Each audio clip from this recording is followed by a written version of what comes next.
नमस्कार मंडळी. तर आज आम्ही आलोय आदियोगीच्या मंदिरामध्ये. तर आजच्या मंदिरामध्ये काय काय कव्हर करायचंय, कसं आपण व्हिजिट करू शकतो, इथे काय काय आहे हे आपण बघणार आहोत. तर तुम्ही इथे बघू शकता की हा मेन गेट आहे. इथे मध्ये गेल्यानंतर लिंगभैरवीचं मंदिर आहे, त्याच्यानंतर ध्यानलिंग आहे, असे बरेच ठिकाणं आहेत जे आपण बघू शकतो. याच्याच उजव्या बाजूला बस स्टँड सुद्धा आहे आणि बस स्टँडच्या बाजूलाच व्हॅल्युएबल डिपॉझिट काउंटर आहे, जिथे आपण आपल्याला आपले मोबाईल असतील, बॅग असतील, मोठ्या कितीही बॅग असो त्या सर्व आपल्याला तिथे काउंटरवर द्यायचे आहेत. तुम्ही बघू शकता तिथे पूर्ण प्रोसिजर फॉलो होईल. त्या प्रोसिजर नंतर मशीन वगैरे आहे, तिथे बॅग डिपॉझिट केल्या जातात. त्याच्यानंतर ती बस बघू शकता. हा आहे बस स्टँड. हा बस स्टँड आहे आदियोगीवरून कोइंबतूर साईडला जाणाऱ्या बससाठी. तर ही आहे आदियोगीला येणारी 14D बस, जाण्यासाठी सुद्धा आणि येण्यासाठी सुद्धा, कोइंबतूरला जाण्यासाठी आणि येण्यासाठी दोन्हींसाठी. तर ही आहे बुल राईड. ही एक प्रकारची गाडी आहे. आपल्याला पायी चालत नसेल तर इथून आपण आदियोगी टू कालभैरव हे दोन्ही टेम्पलमध्ये 10 रुपयामध्ये एक्सप्लोर करू शकतो. तर आपण व्हिडिओमध्ये बघितलं की आदियोगीच्या मेन गेट. आता या आदियोगीच्या मेन गेटनी मध्ये गेल्यानंतर सर्वप्रथम आपली चेकिंग होईल गेटच्या इथेच, जिथे आपलं पर्समध्ये काय आहे किंवा मोबाईल वगैरे डिपॉझिट बाहेरच करावे लागतात आपल्याला. त्यामुळे मोबाईलमध्ये घेऊन जाणं अलाउड नाहीये जे डेली व्हिजिटर आहेत. त्यानंतर ज्यांनी आतमध्ये रूम बुक केल्यात ते त्यांच्या बॅगा, मोबाईल वगैरे सर्व मध्ये घेऊन जाऊ शकतात. फक्त तर डिफरन्स कसा कळतो, त्यांच्या हातामध्ये एक बँड असतो. तर मी आज मध्ये ऑब्झर्व केलं की ज्यांच्या हातामध्ये मोबाईल आहे त्यांच्या हातामध्ये बँड आहे, म्हणजे ते तिथे राहत आहेत कॉटेजमध्ये बुकिंग. आणि जर तुम्हाला कॉटेजमधली बुकिंग करायची असेल तर प्री बुकिंग करावी लागते ऑनलाईन, ती अशी होत नाही. इथे आदियोगीच्या गेटकडे जाताना बरेच फूड स्टॉल आहेत, तसे तुम्ही बघू शकता. फूड स्टॉल, नारळ पाणी वगैरे प्यायचं असेल तुम्ही इथून घेऊ शकता. ही आहे दहीपुरी. तर आम्ही बसलोय बुल राईड मध्ये. हा आहे मेन गेट पासून, आदियोगी पासून मेन गेट पर्यंत होता. बुल राईड आम्ही चाललोय उन्हाची बुल राईड मध्ये.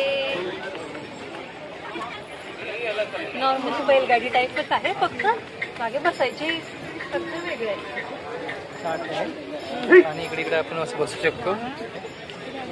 हे बघू शकता सगळे खाऊचे दुकान आहेत. एवढा खाऊ खायचा तेवढा खाऊन घ्या. हा मस्त असा व्ह्यू दिसतो. आता आलो आम्ही सावलीमध्ये, तिथे बस बघू शकता. तर आज आपण आदियोगीचा फुल ब्लॉग घेणार आहे. तर तुम्ही माझ्या मागे बघू शकता काय आहे. हा आहे आपला आदियोगीचा स्टॅच्यू. आहे आपला फेमस असा आदियोगीचा स्टॅच्यू. तर ह्या आदियोगी स्टॅच्यूमध्ये काही युनिक गोष्टी आहेत, जसं तुम्ही बघू शकता. त्याच्या गळ्यामध्ये रुद्राक्षमाळ आहे, पूर्णपणे रुद्राक्षमाळ आहे. आणि इथे अजून एक मेन गोष्ट म्हणजे की आपल्याला फ्रीमध्ये रुद्राक्षमाळ सुद्धा ते देतात. एक रुद्राक्षाचा त्याच्यामध्ये काळा दोरा असतो, तो आपला एक रुद्राक्ष हा वेअर करणं किंवा गळ्यामध्ये घालणं हे आपल्या हेल्थसाठी चांगलं असतं असं म्हटलं जातं, म्हणून ते आपल्याला फ्रीमध्ये रुद्राक्ष देतात. त्यासाठी एक बुकिंग काउंटर आहे, आपल्याला तिथं रजिस्टर करावं लागतं. बघणार आहोत जो आम्ही रुद्राक्षाचं रजिस्ट्रेशन करून इथे फ्रीमधला रुद्राक्ष घेतला होता. हे 3 रुद्राक्ष आहेत, याच्यामध्ये दोरा सुद्धा आहे, हा पण आपण गळ्यामध्ये घालू शकता. आणि रुद्राक्ष गळ्यामध्ये घालणं हे आपल्या आरोग्यासाठी चांगलं असतं असं म्हटलं जातं. आणि ह्याच आदियोगी स्टॅच्यूमध्ये संध्याकाळी 7:15 लेझर शो होतो, लाईट शो. तर तुम्ही हा लाईट शो सुद्धा व्हिजिट करू शकता संध्याकाळच्या टायमाला. हा लेझर शो संपल्यानंतर सुद्धा आपल्याकडे इथून बसेसची फॅसिलिटी असते. इथून कोइंबतूर जाणारी रात्री 9:30 वाजेपर्यंत इथून बस तुम्ही परत जाऊ शकता.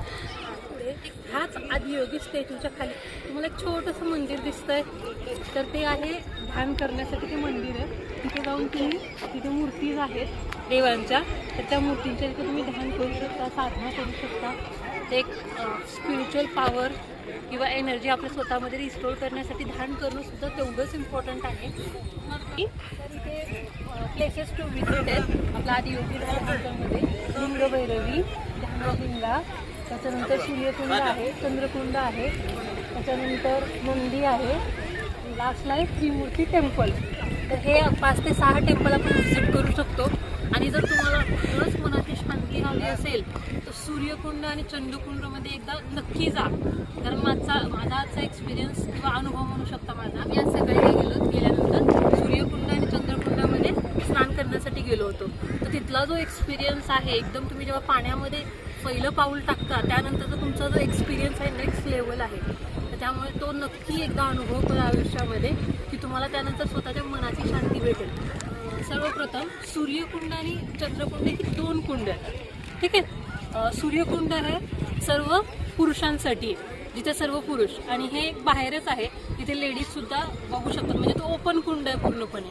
त्यानंतर जे आपलं चंद्रकुंड आहे ते पूर्णपणे महिलांसाठी आहे, तिथे पुरुष पूर्णपणे रिस्ट्रिक्टेड आहेत. तर आता अशी एक गोष्ट तिथे पूर्णपणे तुम्हाला गाईडलाईन दिली जाते किंवा सांगितलं जातं सूचना. पण बऱ्याच लेडीजला इंग्लिश समजत नाही किंवा लँग्वेजचा इश्यू असल्यामुळे माहिती नसतं. तर चंद्रकुंडामधला स्टेप काय की सर्वप्रथम आपल्याला 20 रुपयाचं तिकीट घ्यायचं आहे. तर आपण जेव्हा 20 रुपयाचं तिकीट घेतो त्याच्यानंतर पुढची स्टेप आहे, तुम्ही मध्ये जाल की तुम्हाला तिथे एक भगवे वस्त्र दिले जाईल. ते वस्त्र घ्यायचं आहे. तुमचे सर्व कपडे जेवढे काही अंगावरचे सर्व रिमूव्ह करून आपल्याला ते भगवं वस्त्र धारण करायचं आहे. सर्व कपडे म्हणजे सर्व, कुठल्याही प्रकारचं वस्त्र अंगावर ठेवायचं नाही आहे. ते भगवं वस्त्र धारण करायचं, फक्त भगवं वस्त्र धारण करायचं आहे. आणि तुम्हाला तिथे बाथरूम असेल, त्या बाथरूममध्ये आंघोळ करायची आहे. म्हणजे तुम्ही मनाने आणि शरीराने पूर्णपणे स्वच्छ होता. एकदा तुम्ही आंघोळ केली, तुमच्या अंगात ते भगवं वस्त्र आहे, ते भगवं वस्त्र आणि ओल्या अंगानेच तुम्हाला जायचं चंद्रकुंडामध्ये.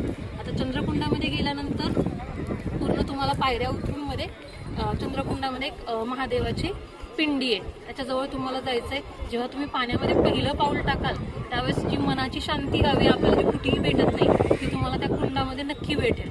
त्यानंतर जेव्हा आपण कुंडामध्ये उतरतो, कुंडाच्या जे चंद्रकुंडाचं बोलते मी सध्या, कुंडामध्ये जेव्हा आपण उतरतो त्यामध्ये कुंडाच्या मधोमध आहे आपल्या एक शिवलिंग आहे असं म्हणू शकता. तो पूर्णपणे पाण्यामध्ये, त्याच्यामध्ये म्हणू शकता तुम्ही छातीपर्यंत पाणी असतं आणि आपला जे चेहरा आहे फक्त तो पाण्याच्या वर असतो.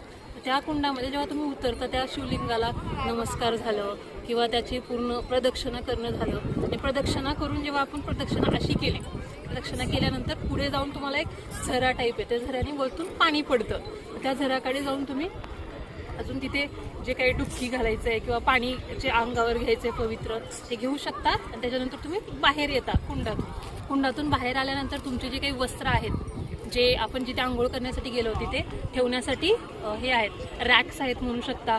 पूर्ण तिथे तुमचे कपडे ठेवलेले असतात. तिथे जायचं, पुन्हा चेंज करायचं, पुन्हा कपडे बदलायचे, आपले स्वतःचे किंवा सोबत नेलेले कपडे घालायचे आणि पुन्हा बाहेर यायचं. आणि अजून एक इम्पॉर्टंट गोष्ट म्हणजे जेव्हा तुम्ही सूर्यकुंड किंवा चंद्रकुंडामध्ये जाता त्यावेळेस मोबाईल, बॅग आणि इतर कुठल्याही वस्तू तिथे मध्ये नेणं अलाउड नाही आहे किंवा मध्ये आपण नेऊ शकत नाही, ते वर्जित आहे. जेव्हा तुम्ही सूर्यकुंड किंवा चंद्रकुंडामध्ये जाता त्यावेळेस फक्त तुम्हाला जे कपडे बदलायचे ते तुम्ही सोबत घेऊन जाऊ शकता. एक 1 पेअर ऑफ ड्रेस म्हणू शकता, 1 पेअर ऑफ साडी किंवा जे तुम्ही अंगामध्ये घातले परत ते तुम्ही घालणार आहेत तरी काही इश्यू नाही, ते तुम्ही ते सुद्धा घालू शकता.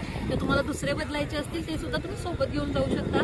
तिथे व्हॉलेंटियर आहेत, तुम्हाला मदत करतील. आणि अजून एक गोष्ट, जेव्हा आपण चंद्रकुंड किंवा सूर्यकुंड मध्ये जातो स्नान करण्यासाठी त्यावेळेस पूर्णपणे शांती, आणि जर तुम्हाला काही मार्गदर्शन हवं असेल तिथेच आजूबाजूला त्यांचे व्हॉलेंटियर असतात, ते आपल्याला पूर्णपणे मार्गदर्शन करतात. नाही लँग्वेजचा इश्यू असेल, आपल्या आजूबाजूला ज्या लेडीज असतात त्या महिला मंडळी वगैरे असतात, पुरुष असतात, ते आपल्याला सुद्धा मदत करू शकतात. आपण त्यांना बेझिझक विचारू शकतो. आणि अजून एक महत्त्वपूर्ण गोष्ट म्हणजे जेव्हा तुम्ही सूर्यकुंड किंवा चंद्रकुंडामध्ये जाता, एवढं स्वच्छ पाणी आहे किंवा एवढं स्वच्छ कुंड आहे जे आजपर्यंत मी कुठेही बघितलेलं नाही आहे. आणि एवढी स्वच्छता आहे, ते पूर्णपणे क्लीन ठेवतात आणि पाणी पण मनाला शांती देणार आहे. आणि मध्ये पिंडी असल्यामुळे आपल्याला असं वाटणारच नाही की आपण एखाद्या कुंडामध्ये, मनाची शांती आपल्याला तिथे मिळते. तर एकदा आयुष्यामध्ये नक्की त्या कुंडामध्ये स्नान करा, जेणेकरून तुम्हाला, आणि त्यानंतर स्नान केल्यानंतर पुढच्या स्टेप आहेत आपल्या अजून. तेजूच्या या एकदम मागच्या अशा इलेक्ट्रिक रिक्षा आहेत, याच्याने आपण कालभैरव टेम्पलला जाऊ शकतो. म्हणजे आपलं घ्या मग रस्त्याचं आम्ही कालभैरव टेम्पल. तर हे आपलं आहे की जे वाटतं असा, आणि आदियोगीचं तिथे आपल्याला बग्गी भेटेल पर हेड 20 रुपीज. सो बघू शकता इकडे आहे आदियोगी. त्या साईडने आपण जातोय जिथं आपल्याला चंद्र दिसतोय त्या साईडला. मस्त असा व्ह्यू एन्जॉय करायचा. तर आपण चाललोय आदियोगीवरून काळभैरव या मंदिराकडे. तर बघू शकता असा व्ह्यू.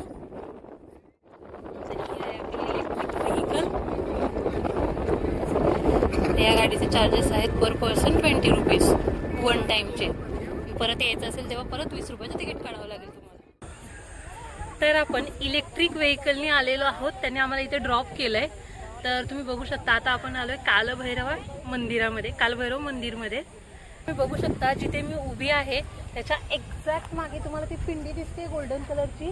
तर तो मेन एंट्रन्स आहे आदियोगीमध्ये एंटर करण्यासाठी. इथून एंटर केल्यानंतर हा आहे आपला इथे एंटर कर, तुम्ही गाड्या बघू शकता इथे एंटर करतायत गाड्या. बाहेरून आलेल्या सर्व गाड्या त्या इथून जात आहेत. आणि इथे मध्येच रस्त्यात लागतो हा आपल्याला कालभैरव टेम्पल. त्याच्यानंतर लागतो पुढे आपल्याला आदियोगी, आणि आदियोगी नंतर आहे आपला लिंग भैरवाचा जो मेन गेट आहे मधला आहे ते सर्व लागतं. आता तुम्ही बघू शकता हे आहे आपलं